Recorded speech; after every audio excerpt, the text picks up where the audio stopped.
من دکتر ایزابلا استماتولوگ هستم. امروز میخوام در مورد دو مدل کارونکا با شما صحبت کنم، متال کرامیکا و زیرکون کرامیکا. همونجور که میبینین دوتاشون هم زیبا و سفیدن، یعنی از لحاظ ظاهری هیچ فرقی ندارن، هر دوتاشون هم سفیدن مثل دندونهای طبیعی خودمون.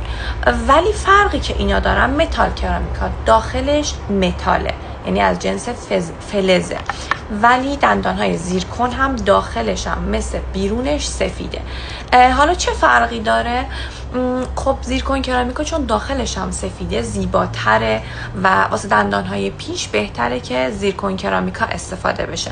ولی خب متال کرامیکا هم هیچ مشکلی نداره، واسه کسایی که قیمت مناسب تری میخوان ما متال کرامیکا رو پیشنهاد میکنیم. ولی از لحاظ بهتر بودن هم و محکم بودن ما زیرکون کرامیکا رو بهتون پیشنهاد میکنیم، چون محکمتر و زیباتر.